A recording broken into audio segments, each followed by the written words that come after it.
আজ বাড়িতে বানিয়েছিলাম একটু মিক্সড চাউ। তো তার জন্য প্রথমে আমি একটু চিকেন নিয়ে নিয়েছিলাম, আর একটু গাজরকে লম্বা লম্বা করে কেটে নিয়েছিলাম, কাঁচা লঙ্কা আর একটু পেঁয়াজ কুচি।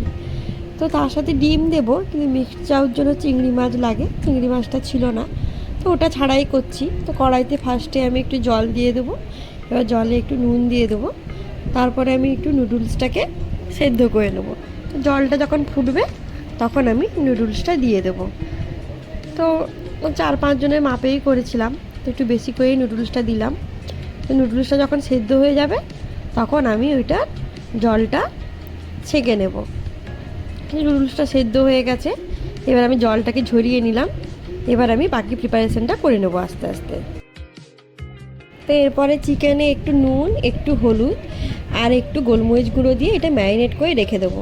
তো তারপরে আমি এখানে কড়াইতে একটু সাদা তেল নিয়ে গাজরগুলো ভেজে নেব। তো গাজরগুলো যখন হালকা হালকা লাল লাল ভাজা ভাজা হয়ে যাবে তখন এটা আমি তুলে নেব। তো তারপরে বাকিগুলো আস্তে আস্তে করে ভাজবো। তো যাই হোক, গাজরে ভাজতে ভাজতে একটু নুন দিয়ে দিতে পারেন, আমি একটু নুন দিয়ে দিয়েছিলাম। তো গাজরটা মোটামুটি ভাজা হয়ে গেছে, এবার গাজরটা আমি তুলে নেব। এবার কড়াইতে একটু সাদা তেল দিয়ে আমি ডিমগুলোকে ভেজে নেব।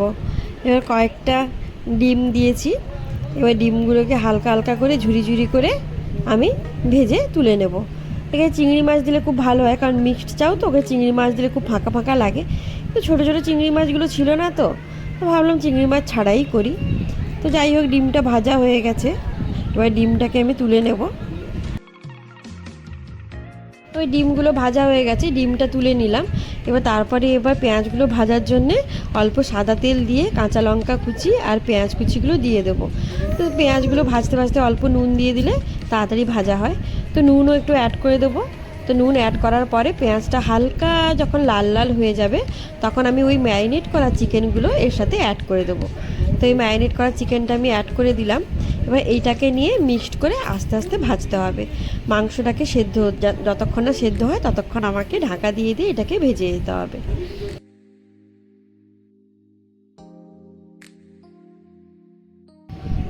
চিকেনগুলো যাই হোক সেদ্ধর দিকে, তো ঢাকা খুলে খুলে মাঝে মাঝে দেখছি যে সেদ্ধ হয়েছে কিনা। জলটা বেরিয়ে গেছে, মোটামুটি সেদ্ধ হয়ে গেছে। তো আর একটু কষিয়ে নিতে হবে, ভালো করে একটু কষিয়ে নিলাম। এবার এখানে আদা রসুন পেস্টও অনেকে অ্যাড করে, আবার নাও করতে পারে, এটা অপশনাল। তো আমি এখানে আর অ্যাড করছি না। তো এরপরে আমি ওই সেদ্ধ করা চাউটা এর সাথে অ্যাড করে দেবো, দিয়ে খুব ভালো করে এটাকে আমি মিক্সড করে নেব। আর যা যা ভেজে রেখেছিলাম যেমন গাজরটা আর সব কিছু আমি অ্যাড করে নেবো, সাথে একটু ডিমটাও দিয়ে দিলাম, দিয়ে ভালো করে আমি মিক্সড করব। এবার সব কিছু দেওয়া হয়ে গেছে, সবার শেষে আমি একটু পরিমাণ মতো নুন আর একটু গোলমরিচ গুঁড়ো আর একটু টমেটো সস আর একটু চিলি সস আমি অ্যাড করে দেবো।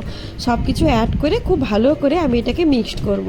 খুব ভালো করে মিক্সড করতে হবে, নাহলে একদিকে নুন বেশি হয়ে যাবে, একদিকে গোলমরিচ গুঁড়ো বেশি হয়ে যাবে। তো সেই রকম যাতে না হয় খুব ভালো করে এটাকে আমাকে মিক্সড করতে হবে।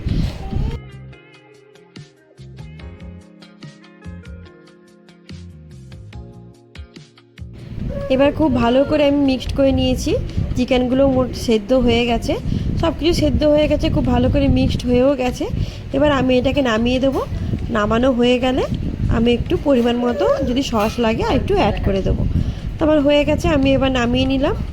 এবার আমার একটু সস একটু বেশি লাগে, তো আমি আরেকটু সস অ্যাড করে দিলাম। তো এই আজকে সন্ধ্যের টিফিনটা রেডি।